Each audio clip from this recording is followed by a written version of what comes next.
svefnþorn, sleep-thorn. In the deep night of the Scandinavian plains, where the wind carries old names and the shadows of houses stretch in long stripes, there are words and signs that function not like metal or flesh, but like thought itself. One such word is svefnþorn, sleep-thorn.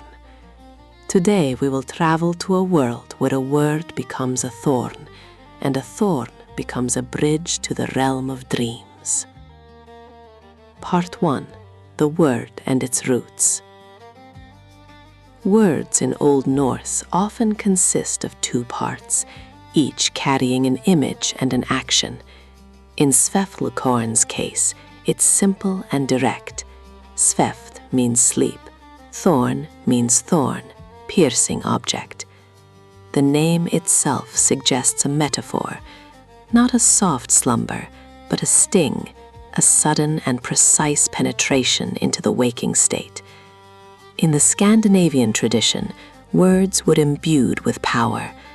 Inscription, sound, gesture, everything was a tool. Galdrastavs are sets of lines and runes designed to channel the power of thought. Svefnþorn fits into this series, a sign that anchors sleep as if piercing it with a thorn. Part 2. Connections to myths and sagas. In the deep night of the Scandinavian plains, where the wind carries old names and the shadows of houses stretch in long stripes, there are words and signs that function not like metal or flesh, but like thought itself. One such word is svefnþorn, sleep-thorn. Today we will travel to a world where a word becomes a thorn, and a thorn becomes a bridge to the realm of dreams. Part 1. The word and its roots.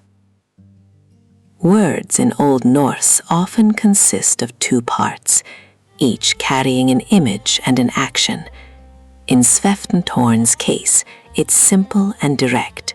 Svefn means sleep, thorn means thorn, piercing object.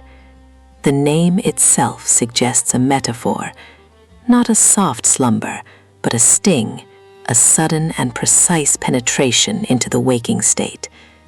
In the Scandinavian tradition, words were imbued with power. Inscription, sound, gesture, everything was a tool. Galdrastavs are sets of lines and runes designed to channel the power of thought. Svefnþorn fits into this series. Svefnþorn fits into this series, a sign that anchors sleep as if piercing it with a thorn. Part 2. Connections to myths and sagas. Svefnþorn's most famous trace lies in the West Scandinavian sagas, those long tales where the destinies of gods and humans intertwine. The Volsunga saga features the image of sleep, which overwhelms heroes and heroines, robbing them of movement and will.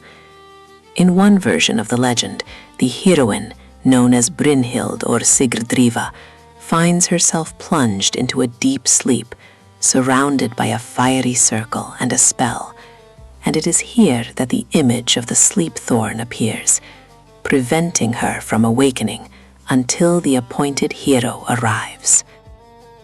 In different versions, the roles of the gods and heroes may change. Sometimes this action is attributed to Odin, the god of wisdom and magic, who wields the Galdrastavs. He acts not as a cruel tyrant, but as one who controls destinies, opening or closing the doors of biographies. In other retellings, the hidden power of sleep is the result of a combination of runes and formulas, the very same signs now called Galdrastavs. The image of the dream thorn is both practical magic and a symbolic scene. The hero arrives. The goal is achieved not only by the sword, but also by the knowledge of how to bypass fate's defenses. This raises the issue of the boundary between the ethical and pragmatic use of power. In ancient stories, the will of the gods was the norm, but people always remained unsettled. Is it possible to control someone else's dreams? Part 3.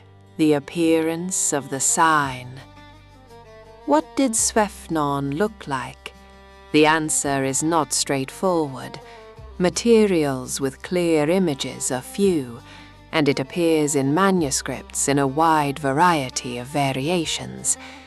Sometimes it's a simple straight line with sharp spikes, like a dagger in a drawing.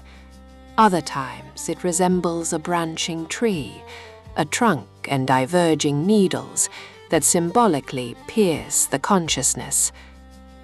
There are also versions where the sign consists of intertwined runes, symbols working together, each rune fulfilling its own role.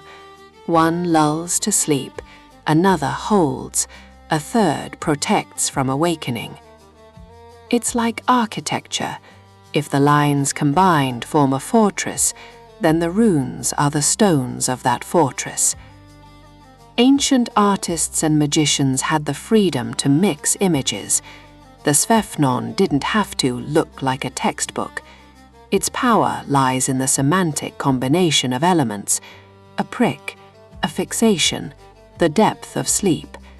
This is precisely what the masters depicted in their variations. Part 4.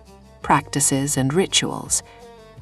How exactly were such signs used? In the imaginations of skalds and magicians, the effect could vary. Sometimes the sign was carved into a material, a piece of wood, metal, or fabric, and worn as an amulet. In other cases, the sign was painted on the spot where the ritual was performed, on a threshold, above a bed, or on an enemy's shield. The ritual was complemented by words, gulder, melody, or whispered words. In the Scandinavian world, sound and form complemented each other.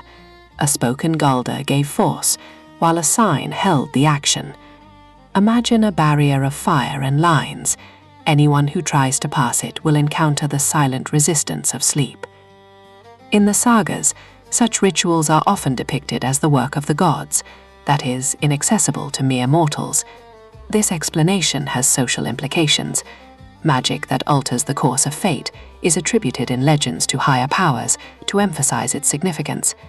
At the same time, simpler forms also existed in everyday beliefs, signs and charms for calm, protection, and healing. Part 5. Symbolism and psychological content. If we put aside literal magic and look at svefnþorn as an image, it proves incredibly rich. Sleep is not only a physiological state, it is a boundary between worlds. Sleep is vulnerable to interference. Prophecies come in dreams, destinies change, people see omens. The thorn in this context is an instrument that captures the moment, immobilizes it, freezes time. The prick is a symbol of aggression and control. The combination of the prick and sleep suggests duality, magic for protection or magic for suppression. This is why a moral aspect is always present in discussions of svefnþorn. Even in myths where gods have the right to decide destinies, the listener is left wondering about the justice of such actions.